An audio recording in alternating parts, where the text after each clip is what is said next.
Deux frères faisaient du vélo dans la campagne française par un après-midi d'été de 2003. Ils ne sont jamais rentrés à la maison. Pendant 20 longues années, leur famille et toute la communauté de Bourg-en-Bresse ont vécu avec cette question déchirante. Que s'est-il vraiment passé à Julien et Thomas Lemaire ce jour fatidique du 15 juillet? Pendant 2 décennies, leurs parents ont refusé d'abandonner l'espoir, gardant leurs chambres intactes, leurs vélos toujours rangés dans le garage, attendant un retour qui semblait de plus en plus improbable. Mais en 2023, une découverte extraordinaire allait enfin révéler la vérité sur leur disparition, une vérité si inattendue qu'elle changerait à jamais la façon dont nous percevons cette tragédie familiale. Ce qui a été retrouvé après 20 ans d'attente allait bouleverser non seulement leurs proches, mais toute une ville qui n'avait jamais oublié ces 2 enfants. Avant de continuer avec l'histoire de Julien et Thomas Lemaire, si vous appréciez les cas mystérieux comme celui-ci, n'hésitez pas à vous abonner à la chaîne et à activer les notifications. Nous avons de nouveaux cas chaque semaine qui vous tiendront en haleine. Maintenant, retournons à Bourg-en-Bresse et découvrons comment tout a commencé. Bourg-en-Bresse, préfecture de l'Ain, est une ville tranquille de 40 000 habitants, nichée entre Lyon et Genève. En 2003, cette cité historique conservait encore son charme provincial, avec ses marchés du samedi matin, ses cafés où les habitués se retrouvaient pour discuter des nouvelles locales, et ses quartiers résidentiels où tout le monde se connaissait. La ville était réputée pour sa sécurité, ses espaces verts, et sa proximité avec la campagne bressane, ce qui en faisait un endroit idéal pour élever des enfants. C'est dans ce cadre paisible que grandissaient Julien et Thomas Lemaire, 2 frères inséparables qui incarnaient parfaitement l'innocence de l'enfance des années 2000. Julien, 12 ans, était l'aîné responsable, toujours soucieux de veiller sur son petit frère. Grand pour son âge, avec des cheveux châtains toujours en bataille et des yeux verts pétillants d'intelligence, il excellait à l'école et rêvait de devenir ingénieur comme son père. Il possédait cette maturité précoce qu'on trouve parfois chez les enfants aînés, toujours prêt à expliquer patiemment quelque chose à Thomas ou à le défendre face aux moqueries des autres enfants. Thomas, 9 ans, était tout l'opposé de son frère. Petit et vif, avec des boucles blondes héritées de sa mère et un sourire malicieux qui faisait fondre tous les adultes, il était l'aventurier de la famille. Curieux de tout, il collectionnait les insectes, grimpait aux arbres avec l'agilité d'un écureuil et posait 1000 questions par jour sur le fonctionnement du monde. Sa chambre ressemblait à un musée d'histoire naturelle en miniature, rempli de pierres bizarres, de plumes d'oiseaux et de bocaux contenant diverses créatures qu'il étudiait avec passion. Leurs parents, Michel et Sylvie Lemaire, formaient un couple uni et aimant. Michel, ingénieur dans une entreprise locale spécialisée dans l'équipement agricole, était un homme patient et méthodique qui encourageait la curiosité scientifique de ses fils. Il passait ses week-ends à leur construire des cabanes, à leur expliquer comment fonctionnaient les machines ou à les emmener explorer les environs à vélo. Sylvie, institutrice dans une école primaire de Bourg-en-Bresse, apportait à la famille sa douceur et sa créativité. Elle adorait raconter des histoires à ses enfants, organiser des activités manuelles et cultiver son petit jardin où elle initiait les garçons aux joies du jardinage. La famille habitait une maison mitoyenne rue Alphonse Daudet, dans un quartier résidentiel calme situé à la périphérie de la ville.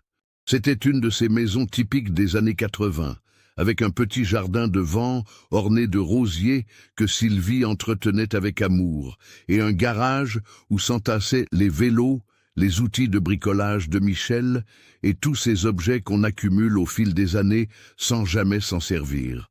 Les voisins, les Bertrand et les Morel, étaient devenus des amis proches au fil des années, et leurs enfants avaient grandi ensemble.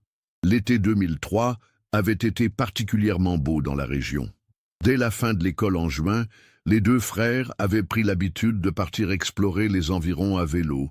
Leur terrain de jeu favori était la campagne bressane, qui s'étendait au sud de la ville, avec ses chemins de terre, ses petits bois et ses étangs, où ils pouvaient observer les grenouilles et les libellules. Michel leur avait tracé un périmètre de sécurité qu'ils n'étaient pas censés dépasser. La route départementale, D1083 à l'est, la ferme des Dubois au sud et le petit village de Viria à l'ouest. Dans cette zone, ils connaissaient chaque sentier, chaque bosquet, chaque point d'eau. Les garçons avaient reçu leur vélo l'année précédente pour Noël. Julien était l'heureux propriétaire d'un VTT bleu Décathlon, équipé de vitesses qu'il manœuvrait avec fierté, tandis que Thomas chevauchait un vélo rouge plus petit mais tout aussi robuste. Ils avaient personnalisé leur monture avec des autocollants de leurs héros favoris et des sonnettes qu'ils utilisaient pour s'annoncer à chaque croisement de chemin. Le mardi 15 juillet 2003 avait commencé comme toutes les journées d'été à Bourg-en-Bresse. Le soleil brillait dans un ciel sans nuages et la température promettait d'atteindre les 28 degrés dans l'après-midi. Sylvie avait préparé le petit déjeuner habituel. Tartines de confiture maison, chocolat chaud pour Thomas et café au lait pour Julien qui se sentait déjà assez grand pour boire comme les adultes. L'atmosphère était détendue, ponctuée par les rires des enfants et les projets de la journée. Michel était parti tôt au bureau pour terminer un projet urgent, non sans avoir rappelé aux garçons les règles de sécurité. Rester dans la zone autorisée, porter leur casque et rentrer avant 18 heures pour le dîner. Sylvie, elle, profitait de ses vacances scolaires pour s'occuper de ses massifs de fleurs et préparer les conserves d'été avec les légumes de son potager.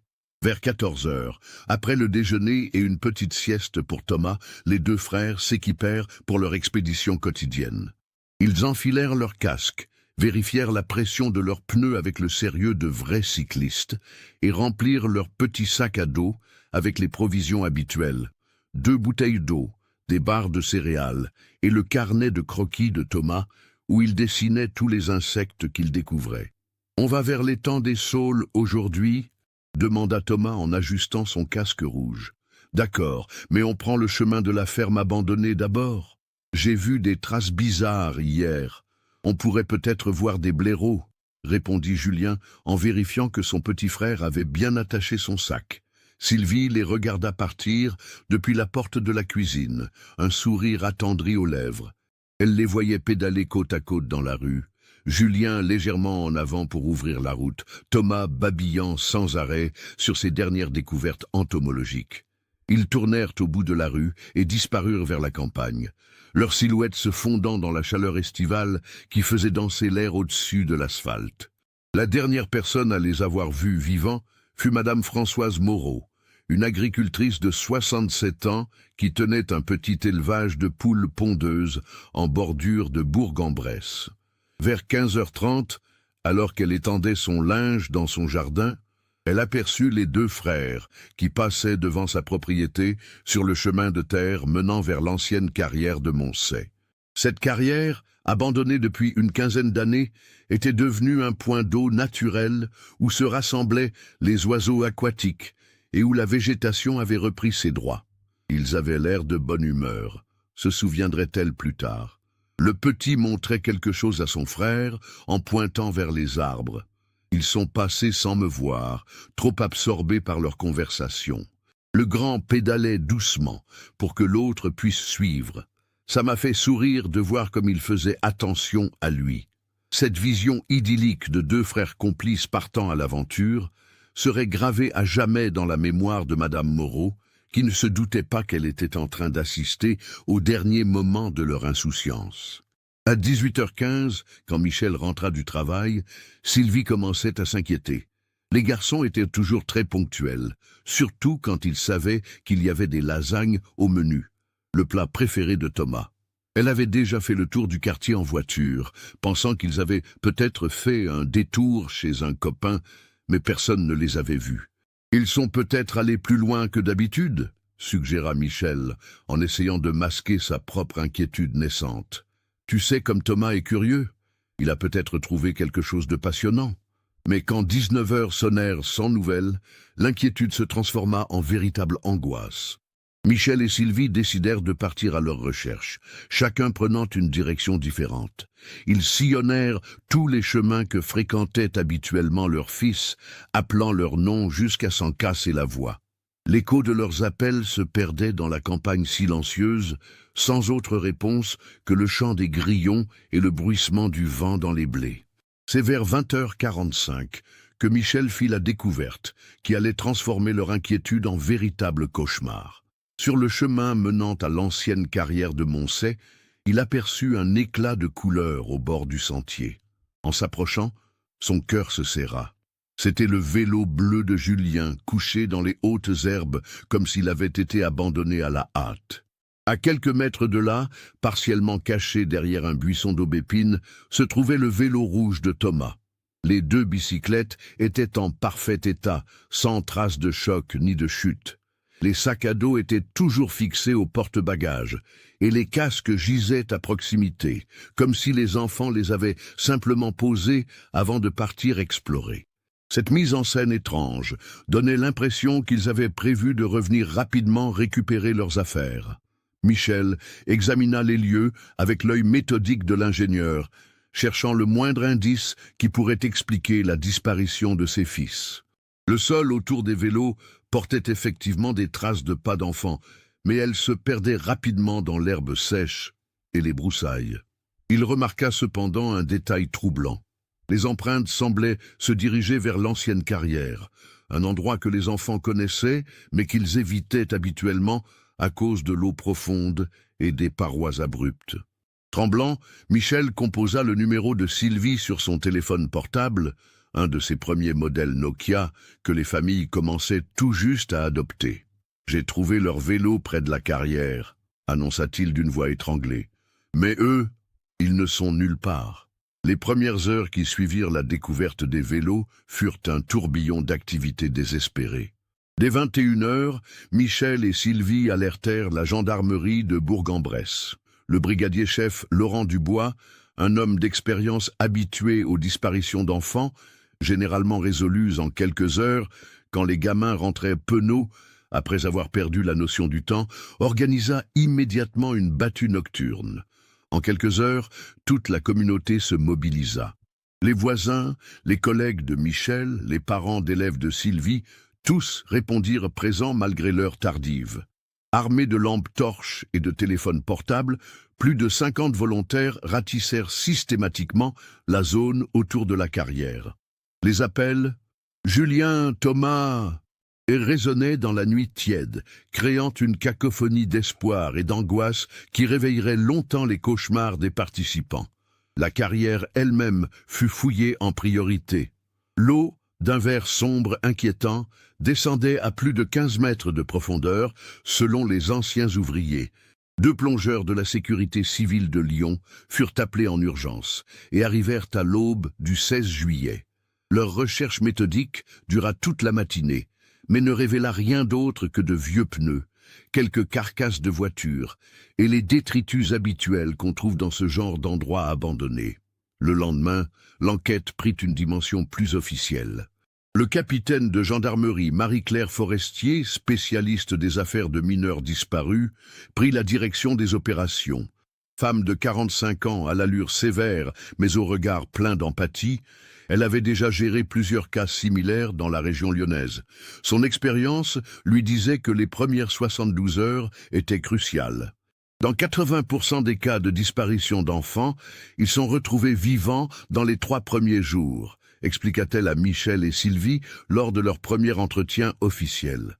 Soit ils se sont perdus et errent quelque part, soit ils ont trouvé refuge chez quelqu'un. Mon équipe va explorer toutes les pistes.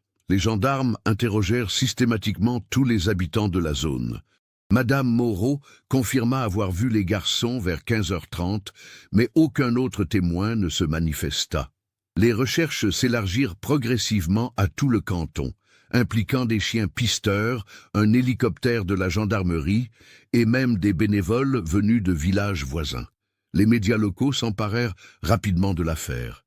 Le Progrès, quotidien de référence dans la région, titrait dès le 18 juillet « 2 frères disparaissent à vélo près de Bourg-en-Bresse ». Les photos de Julien et Thomas, souriant dans leur maillot de football lors de la dernière fête de l'école, s'étalaient en première page.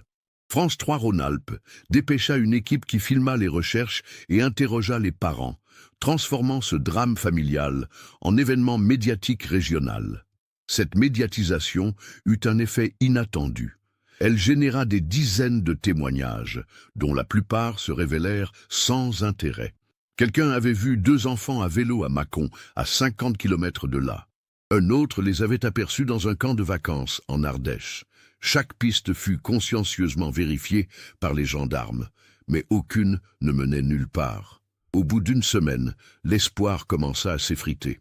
Le capitaine Forestier expliqua délicatement aux parents que l'hypothèse d'un accident dans la carrière reprenait du poids. Malgré les recherches sous-marines, il était possible que les corps soient coincés dans des anfractuosités invisibles ou qu'ils aient été emportés par les courants souterrains qui alimentaient ce plan d'eau artificiel. « Nous ne renonçons pas », assura-t-elle, « mais vous devez vous préparer à toutes les éventualités. Parfois, la nature reprend ses droits et garde ses secrets. » Cette phrase entrait Sylvie pendant des années. Comment accepter qu'on ne retrouve jamais ses enfants? Comment faire le deuil de Julien et Thomas sans avoir pu leur dire au revoir, sans pouvoir se recueillir sur leur tombe? Les semaines passèrent, puis les mois. La rentrée scolaire de septembre 2003 fut particulièrement douloureuse. Sylvie reprit son poste d'institutrice, mais chaque enfant dans sa classe lui rappelait ses fils disparus. Michel retourna à son bureau d'ingénieur, mais sa concentration n'était plus la même. Il passait ses pauses déjeuner à sillonner la campagne en voiture, scrutant chaque bosquet, chaque fossé, espérant toujours le miracle qui ne venait pas. L'automne apporta les premières pluies, puis l'hiver recouvrit la région de son manteau blanc.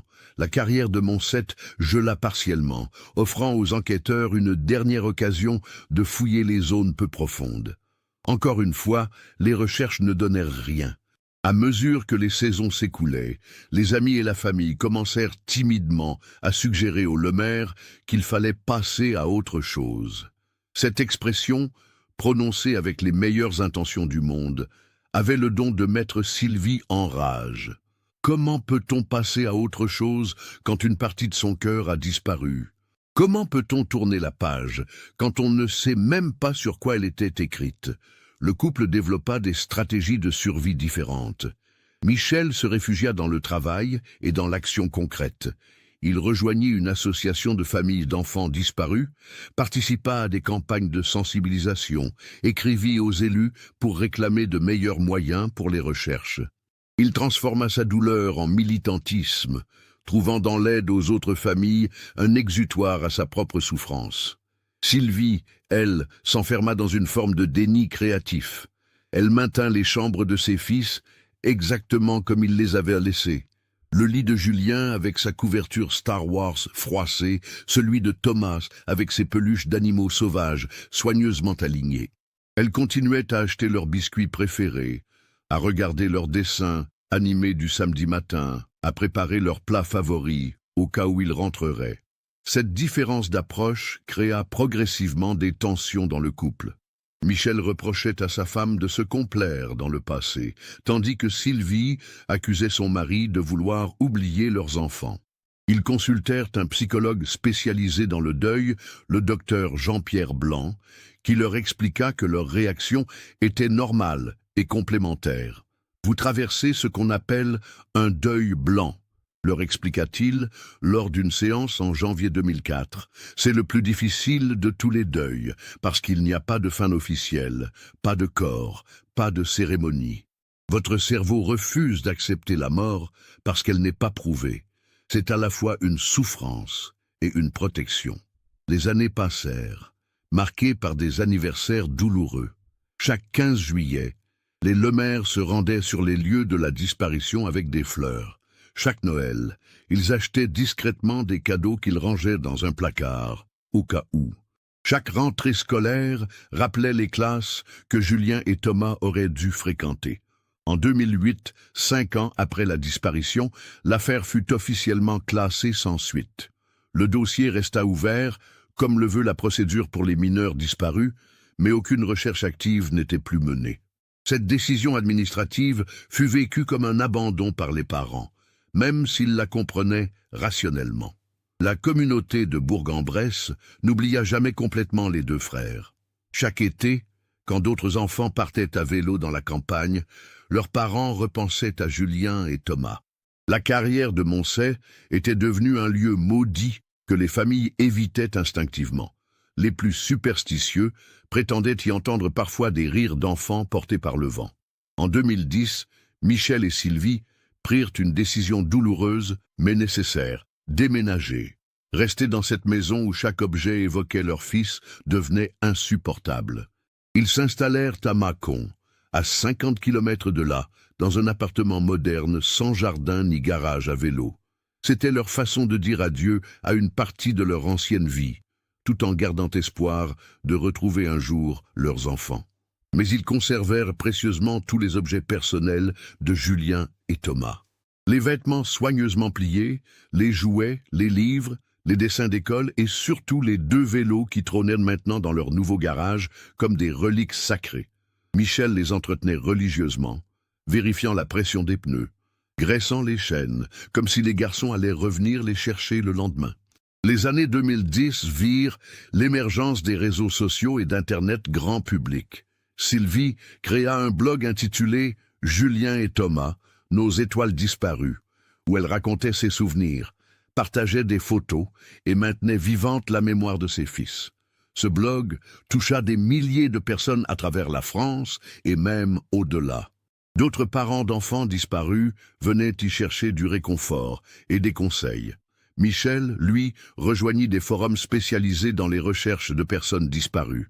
Il apprit à utiliser les nouveaux outils technologiques, les bases de données collaboratives, les techniques d'investigation amateurs. Il ne se passait pas une semaine sans qu'il vérifie s'il y avait de nouveaux témoignages, de nouvelles pistes, de nouveaux espoirs. En 2015, 12 ans après la disparition, un événement ranima temporairement l'enquête. Des travaux de rénovation de la route départementale, DI-23, mirent au jour plusieurs objets métalliques dans un fossé. Parmi eux, un casque de vélo rouge en partie décoloré qui correspondait à la description de celui de Thomas. L'analyse scientifique confirma qu'il s'agissait bien du casque du petit garçon, mais cette découverte ne fit qu'ajouter à la confusion. Comment cet objet avait-il atterri à 2 km de l'endroit où les vélos avaient été trouvés? Cette trouvaille relança brièvement l'intérêt médiatique pour l'affaire. De nouveaux témoins se manifestèrent, mais leurs souvenirs vieux de 12 ans étaient flous et contradictoires. L'enquête piétina une fois de plus, laissant les parents dans l'incertitude la plus totale. C'est vers cette époque que Michel et Sylvie rencontrèrent Paul-Henri Mercier, un retraité de 68 ans passionné de spéléologie et d'histoire locale. Ancien instituteur lui aussi, Paul-Henri avait été touché par l'histoire des 2 frères et proposait bénévolement ses services pour explorer toutes les cavités naturelles de la région. Il connaissait chaque grotte, chaque gouffre, chaque réseau souterrain dans un rayon de 50 km autour de Bourg-en-Bresse. Il existe des dizaines de cavités que même les spéléologues expérimentés ne connaissent pas, expliquait-il au maire. Des trous cachés par la végétation, des grottes dont l'entrée s'est effondrée, des réseaux hydrographiques souterrains. Si vos fils sont tombés dans l'une d'elles, on peut encore les retrouver. Paul-Henri devint rapidement un proche de la famille. Chaque week-end, il partait explorer une nouvelle zone avec son matériel de spéléologie, documentant méticuleusement chaque recherche, avec des photos et des relevés topographiques. Il ne trouvait jamais rien de concret, mais sa persévérance redonnait espoir aux parents épuisés par tant d'années d'attente. L'été 2023 restera dans les mémoires comme l'un des plus secs jamais enregistrés en France. Dès le mois de mai, les météorologues avaient alerté sur la situation exceptionnelle qui se profilait. Les précipitations printanières avaient été quasi inexistantes et les températures de juin avaient battu tous les records. À Bourg-en-Bresse, le thermomètre affichait régulièrement plus de 35 degrés et pas une goutte de pluie n'était tombée depuis le 15 avril. Cette sécheresse historique eut des conséquences dramatiques sur l'ensemble de la région Rhône-Alpes. Les cours d'eau atteignirent des niveaux critiques, les nappes phréatiques s'amenuisèrent dangereusement et de nombreux points d'eau habituels se transformèrent en cratères de terre craquelés. Les autorités durent prendre des mesures d'urgence. Interdiction d'arroser les jardins, restriction de l'usage de l'eau et surveillance accrue des risques d'incendie. C'est dans ce contexte que l'ancienne carrière de Moncey subit une transformation spectaculaire. Ce plan d'eau qui, pendant 20 ans, avait gardé jalousement ses secrets sous plusieurs mètres d'eau trouble, commença à révéler des parties jamais vues depuis son abandon dans les années 80. Semaine après semaine, le niveau baissait inexorablement, dévoilant d'abord les berges habituellement submergées, puis des terrasses rocheuses, et enfin des zones que même les plus anciens habitants du coin ne se souvenaient pas avoir vues à sec. Jean-Claude Dufour, un pêcheur retraité de 71 ans, était un habitué des lieux depuis son enfance. Fils d'un ancien ouvrier de la carrière, il connaissait cet endroit mieux que quiconque et venait y taquiner la carpe tous les matins depuis plus de 40 ans. C'était un homme simple et observateur, au visage buriné par le soleil et aux mains calleuses d'avoir manipulé des cannes à pêche toute sa vie. Le matin du 23 juillet 2023, Jean-Claude arriva comme d'habitude vers 6 heures pour profiter de la fraîcheur matinale. Ce qu'il découvrit le stupéfia. Le niveau de l'eau avait encore baissé de plusieurs dizaines de centimètres depuis sa dernière visite 3 jours plus tôt, révélant une configuration géologique qu'il n'avait jamais vue. Sur la paroi rocheuse nord-ouest de la carrière, là où l'eau atteignait habituellement une profondeur de 8 à 10 mètres, une ouverture sombre était maintenant visible. Au début, j'ai cru que c'était juste une fissure dans la roche, raconterait-il plus tard. Mais en regardant mieux avec mes jumelles, j'ai réalisé que c'était plus profond que ça. On aurait dit une grotte. Intrigué, Jean-Claude décida d'aller voir de plus près. Il fallut qu'il contourne la carrière par un chemin pierreux et qu'il descende prudemment vers cette nouvelle berge en s'aidant des racines et des rochers pour ne pas glisser. L'endroit sentait la vase et les algues en décomposition, et des nuées de moustiques s'élevaient de chaque pas dans la boue séchée. Arrivé à proximité de l'ouverture, Jean-Claude constata qu'il s'agissait effectivement d'une cavité naturelle d'environ 2 mètres de largeur et 1,50 m de hauteur. L'entrée était partiellement obstruée par des débris rocheux et de la végétation aquatique desséchée, mais on pouvait clairement voir qu'elle s'enfonçait dans la paroi rocheuse sur plusieurs mètres au moins. Ce qui attira immédiatement son attention, c'est que cette grotte ne semblait pas naturelle dans sa configuration. En examinant l'entrée de plus près, il remarqua des traces d'aménagement humain, des pierres disposées de façon régulière, comme si quelqu'un avait un jour tenté de consolider l'ouverture. Plus troublant encore, il aperçut ce qui ressemblait à des objets artificiels dans la pénombre de la cavité. Jean-Claude sortit de sa poche de pêche une petite lampe torche LED qu'il utilisait pour préparer ses lignes avant l'aube. Le faisceau lumineux pénétra dans la grotte et révéla un spectacle qui lui glaça le sang. Au fond de la cavité, partiellement enfouie sous des sédiments et des débris végétaux, il distinguait nettement des formes qui n'avaient rien de naturel. Une couleur rouge vif qui contrastait avec les tons terreux de l'environnement, et ce qui ressemblait à du métal oxydé. Le cœur battant, Jean-Claude tenta de pénétrer dans la grotte, mais l'entrée était trop étroite pour un homme de sa corpulence, et le sol instable rendait l'approche dangereuse. Il comprit qu'il lui faudrait de l'aide et un équipement approprié pour explorer correctement cette découverte. Mais au fond de lui, une certitude terrible commençait à prendre forme. Ces couleurs, ces formes, ces objets métalliques, tout cela lui rappelait furieusement quelque chose qu'il avait vu dans les journaux 20 ans plus tôt. Abandonnant sa session de pêche, Jean-Claude remonta précipitamment vers sa voiture, les jambes tremblantes et l'esprit en ébullition. Il fallait qu'il prévienne quelqu'un, mais qui? La police, les pompiers, et s'il se trompait? S'il faisait tout ce remue-ménage pour rien? En chemin vers sa voiture, une évidence s'imposa à lui. Il connaissait Paul-Henri Mercier, le spéléologue amateur qui recherchait inlassablement les frères Lemaire depuis des années.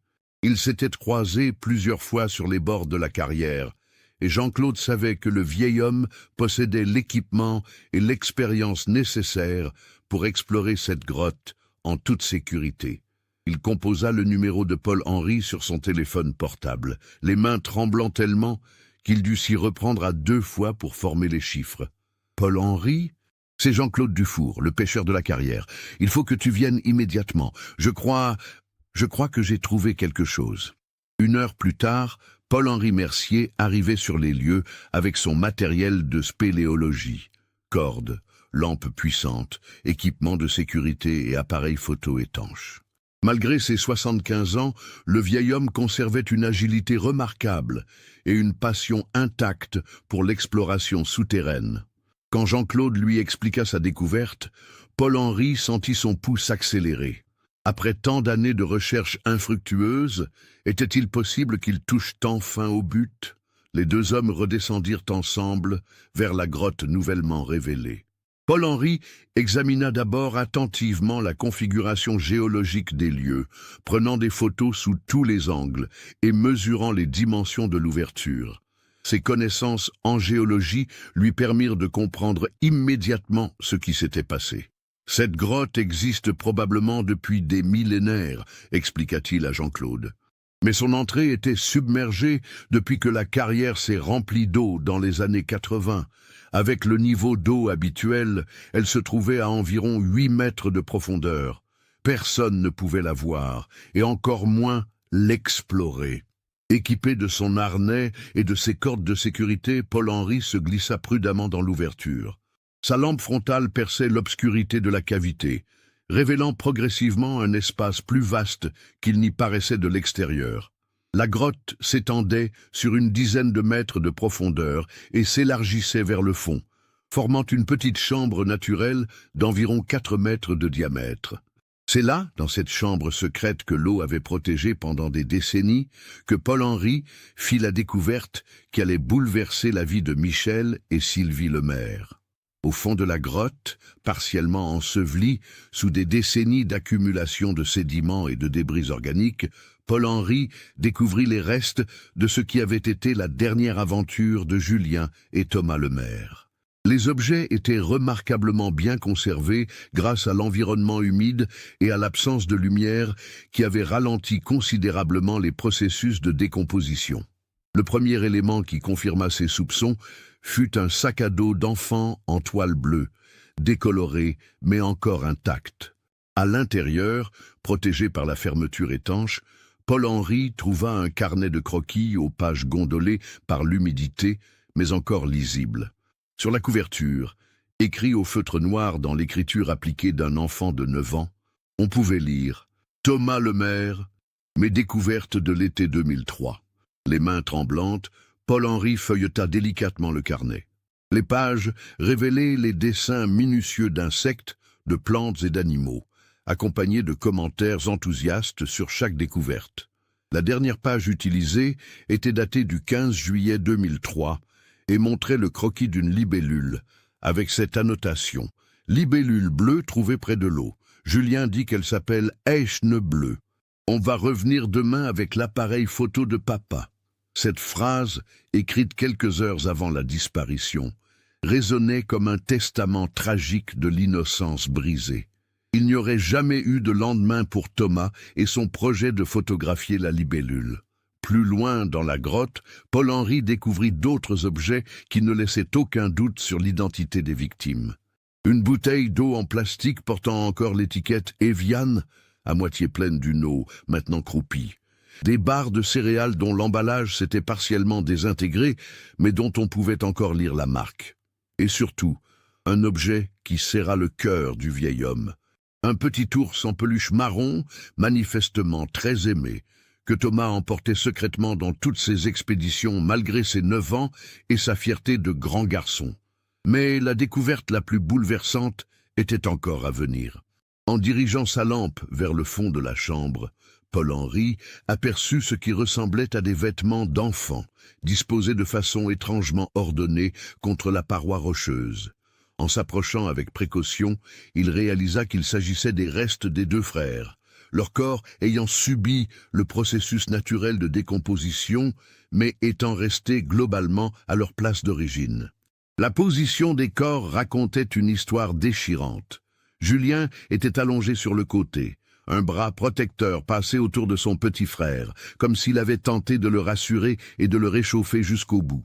Thomas était recroquevillé contre lui. son ours en peluche serré contre sa poitrine.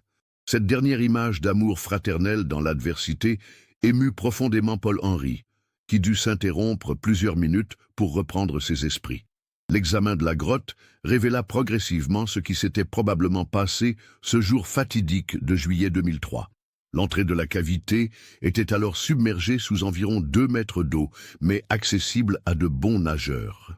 Les deux frères, intrigués par cette ouverture mystérieuse qu'ils apercevaient sous la surface, avaient probablement décidé de l'explorer. L'été 2003 avait été particulièrement chaud et sec, et le niveau de l'eau était déjà plus bas que d'habitude, rendant l'entrée de la grotte visible pour qui savait nager en plongée. Julien, bon nageur pour ses 12 ans, avait sans doute plongé le premier pour explorer cette découverte excitante. Thomas, ne voulant pas être en reste malgré son plus jeune âge et ses capacités aquatiques moindres, l'avait suivi. Ils avaient réussi à pénétrer dans la grotte, peut-être attirés par la curiosité de voir ce qui se cachait dans cette cavité mystérieuse. Mais une fois à l'intérieur, le drame s'était noué. La grotte, bien que spacieuse, ne possédait qu'une seule issue, l'entrée par laquelle ils étaient venus. Pour en ressortir, il fallait replonger et nager sous l'eau sur plusieurs mètres avant de pouvoir remonter à la surface de la carrière. Cette manœuvre, déjà difficile pour des adultes expérimentés, était quasi impossible pour des enfants épuisés et probablement paniqués.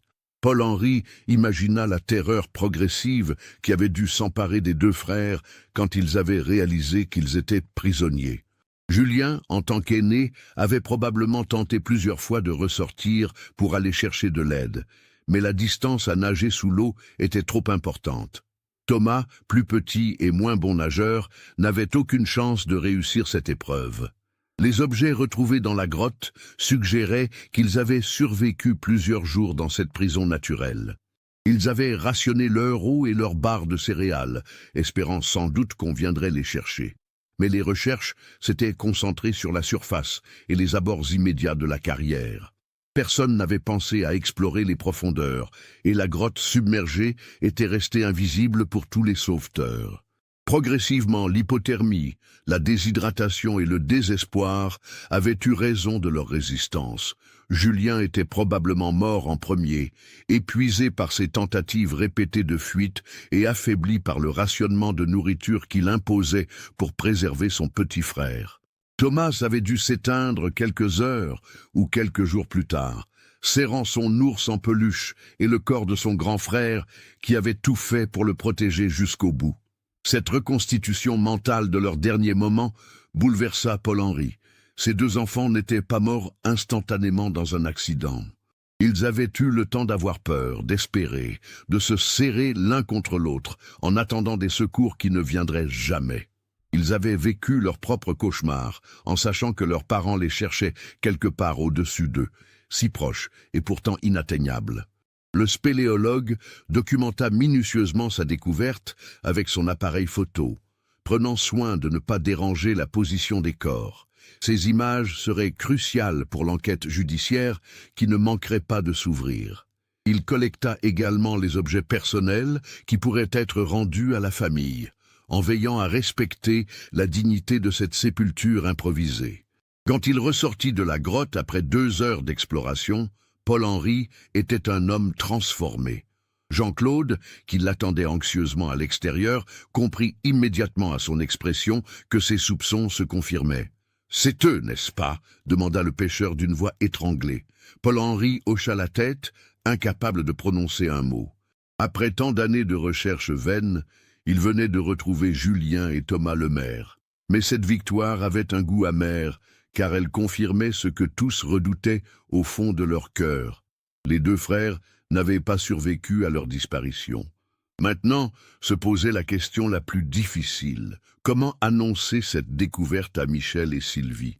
Comment leur dire qu'après 20 ans d'espoir et d'attente, leur fils avait été retrouvé mort, à quelques centaines de mètres de l'endroit où tout le monde les avait cherchés? Paul-Henri Mercier prit la décision de contacter d'abord les autorités avant d'informer la famille.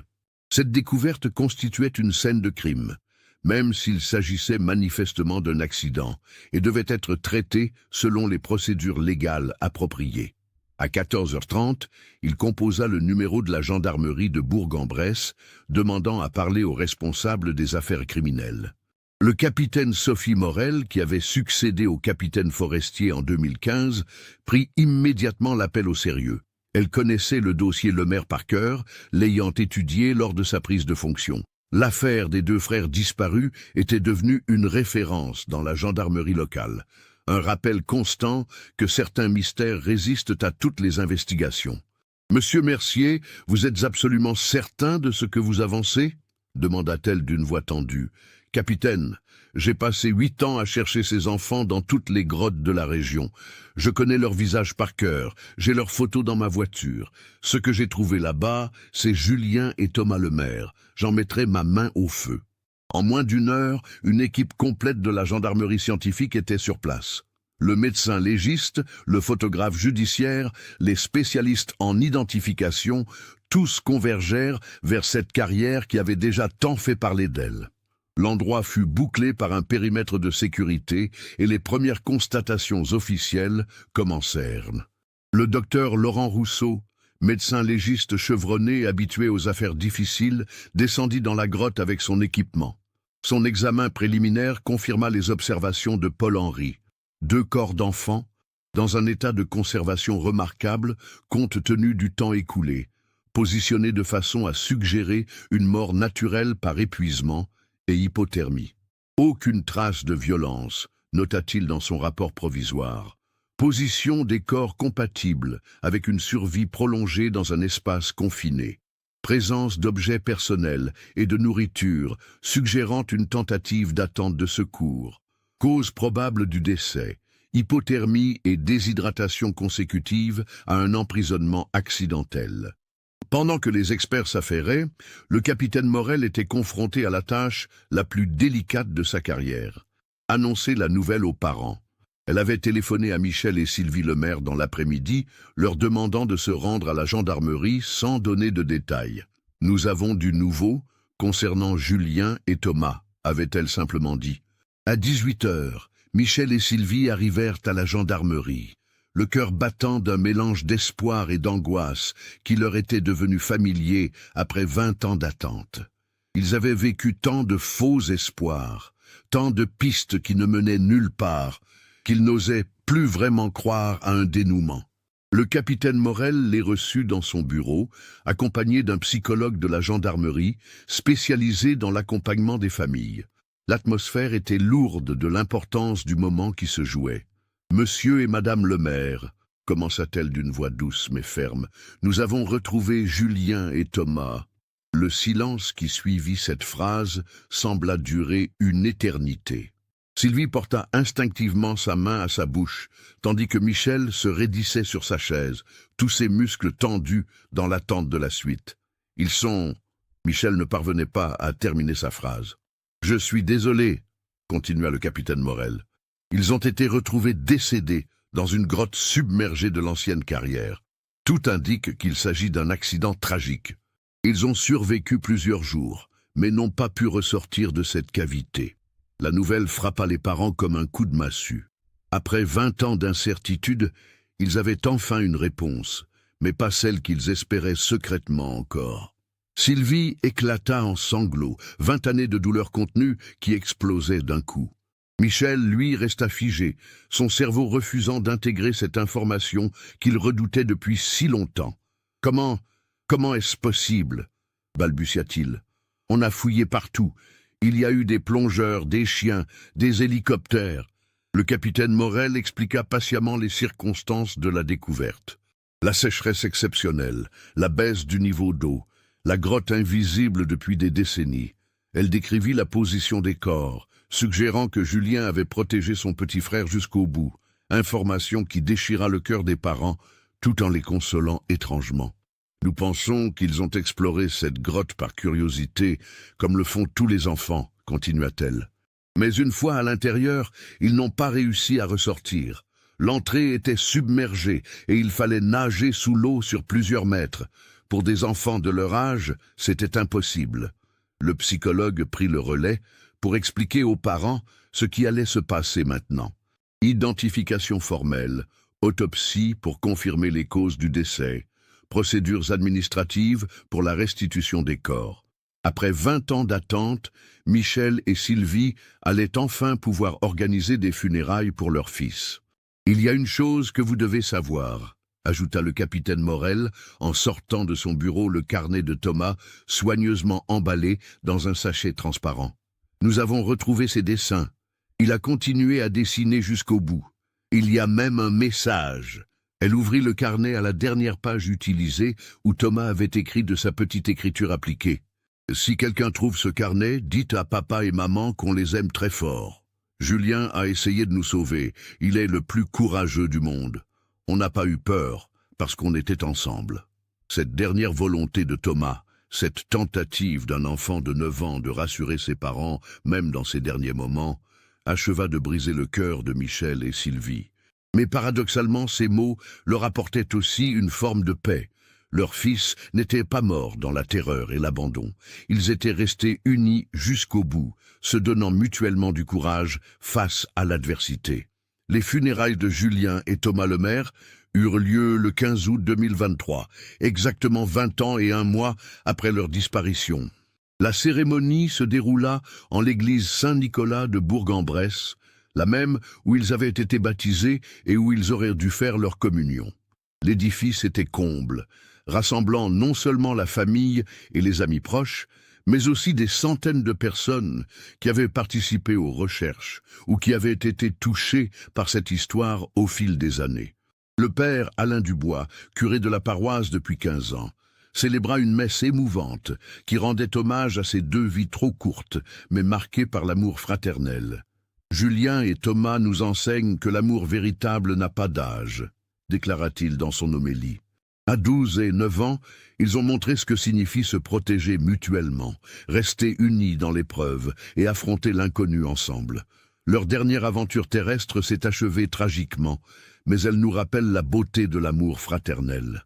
Michel avait insisté pour porter lui-même le cercueil de Julien, tandis que Paul-Henri Mercier, devenu un membre honoraire de la famille, portait celui de Thomas.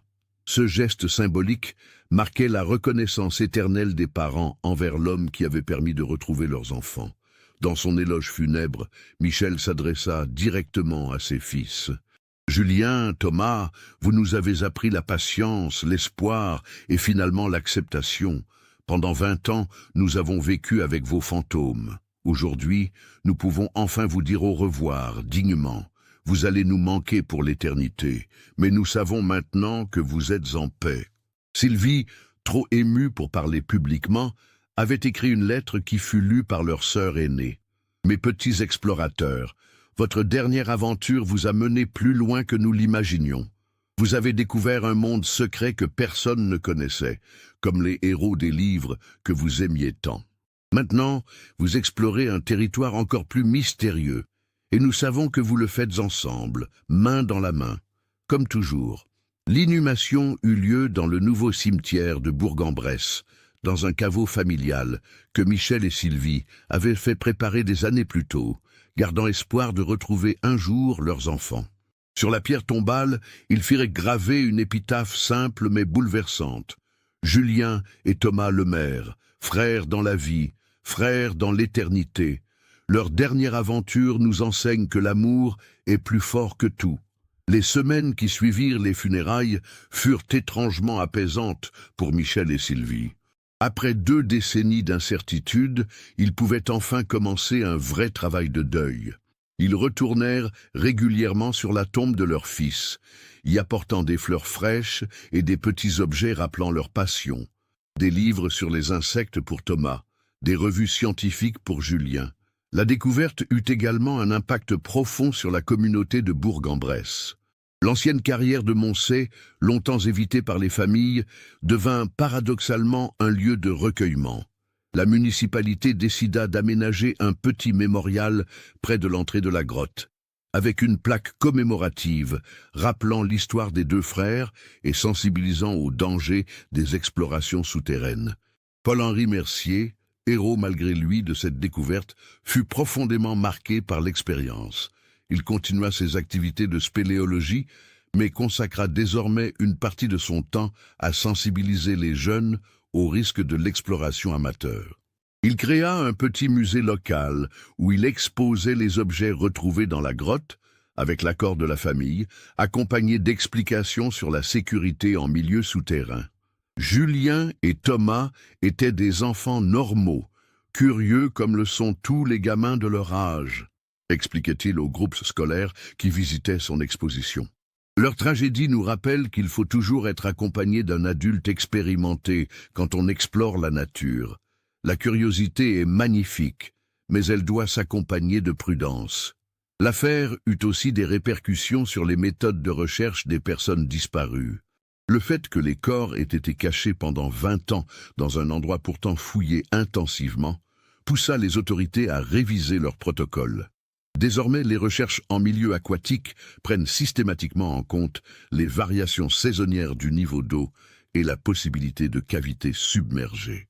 Le capitaine Morel intégra l'affaire Lemaire dans les formations qu'elle dispensait aux jeunes gendarmes. « Cette histoire nous enseigne l'humilité », leur disait-elle. « Nous avons fait notre travail consciencieusement en 2003, mais la nature avait caché ses enfants dans un endroit que nous ne pouvions pas imaginer.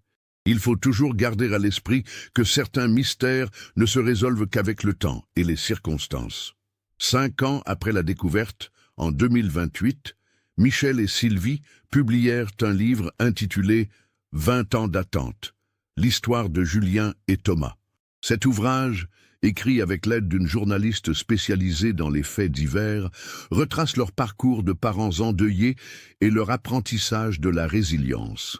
Les bénéfices du livre furent entièrement reversés à une association d'aide aux familles d'enfants disparus. « Nous voulions que l'histoire de nos fils serve à quelque chose », expliquait Sylvie lors de la présentation du livre, qu'elle aide d'autres parents à ne pas perdre espoir, mais aussi à accepter que parfois les réponses arrivent autrement qu'on l'imaginait.